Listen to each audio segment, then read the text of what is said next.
ചാടിച്ചാവ എന്റെ വണ്ടിയെ കിട്ടിയുള്ളൂ. ചോദിച്ചു കേട്ടില്ലേ? എന്താ ഉദ്ദേശം? ഞാൻ അഭി അന്വേഷിക്കാൻ ഇനി ഒരിടവും ബാക്കിയില്ല. കാറ്ററിംഗ് സെന്ററിൽ പോയിരുന്നു. അവിടെയും കാണാത്തോണ്ടാ ഈ റോഡരികിൽ കാത്തുനിന്നത്.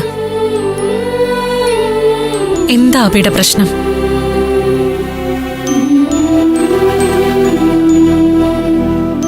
അതിനി ഞാൻ പറഞ്ഞു തന്നിട്ടാണോ അറിയാം? തനിക്കറിയില്ലേ? പഞ്ചരത്നത്തിൽ ജോലിക്ക് വന്ന കൃഷ്ണേട്ടൻ എന്ന മനുഷ്യൻ അഭിയുടെ അച്ഛനാണെന്ന് ഞാൻ തിരിച്ചറിഞ്ഞത് ഒരുപാട് വൈകിയാ. ആ തിരിച്ചറിവ് ഉണ്ടായപ്പോഴെങ്കിലേ അത് തിരുത്തണമായിരുന്നു. അഭിയുടെ അച്ഛനെ ഞാൻ സംരക്ഷിച്ചത് അദ്ദേഹം പൂർണ്ണമായും മാറിയെന്ന് ബോധ്യപ്പെട്ടതുകൊണ്ട് മാത്രമാ.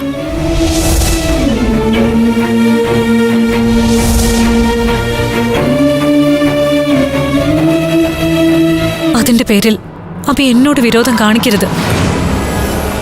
കലാവതിയുടെ കാര്യത്തിലും നീതി തന്നെ പറഞ്ഞുകൊണ്ടിരുന്നത് അവര് പൂർണ്ണമായിട്ട് മാറി മാനസാന്തരപ്പെട്ടു എന്നൊക്കെ.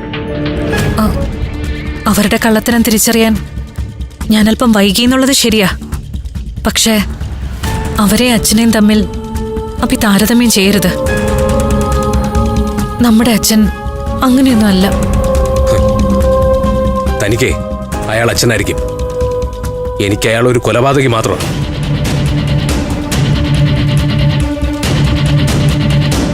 എനിക്കോ എന്റെ കുടുംബത്തിനോ ആവശ്യമുള്ള സമയത്തൊന്നും ഉപകരിക്കാത്ത അയാളെ എനിക്കിനി ആവശ്യമില്ല. സാങ്കേതികമായി മാത്രമാണ് അയാൾ എൻ്റെ അച്ഛൻ. അതല്ലാതെ ഒരു വൈകാരിക ബന്ധവും ഞാനും അയാളും തമ്മിലില്ല. അക്ഷരാർത്ഥത്തിൽ അയാൾ എൻ്റെ ശത്രുവാണ്. ശത്രുവിന്റെ മിത്രം ശത്രു. അയാളെ സംരക്ഷിക്കുന്ന എല്ലാവരും എന്റെ ശത്രുക്കളാണ്. ഞാനും അഭിയുടെ ശത്രുവാണോ? എന്റെ ശത്രുവിനെ സ്നേഹിക്കുന്ന ആരായാലും അവരെന്റെ ശത്രുവാ.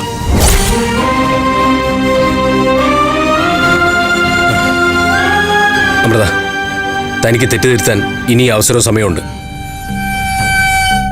അത് പൊറുക്കാൻ ഞാൻ തയ്യാറുവാ. പക്ഷെ അയാള്, ആ അനന്തകൃഷ്ണൻ, അയാള് പഞ്ചരത്നത്തിൽ ഉണ്ടാവാൻ പാടില്ല. നിങ്ങള് അയാളുമായിട്ടുള്ള എല്ലാ ബന്ധങ്ങളും ഉപേക്ഷിക്കണം.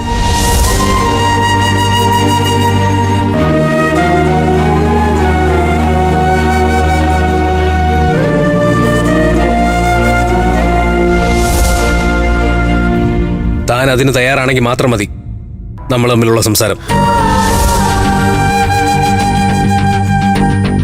എന്റെ അനിയത്തിമാരുടെ ജീവൻ പോലും രക്ഷിച്ച കൃഷ്ണേട്ടനെ അല്ല, അച്ഛനെ തള്ളിപ്പറയാൻ എനിക്കാവില്ല.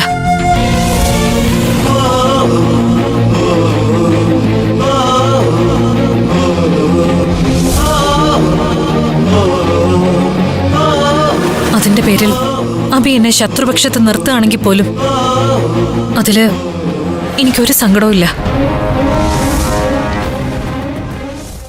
ഫ്ലവേഴ്സ് സ്മാർട്ട് ഷോ ശനി ഞായർ ദിവസങ്ങളിൽ രാത്രി 9:30 ഫ്ലവേഴ്സിൽ.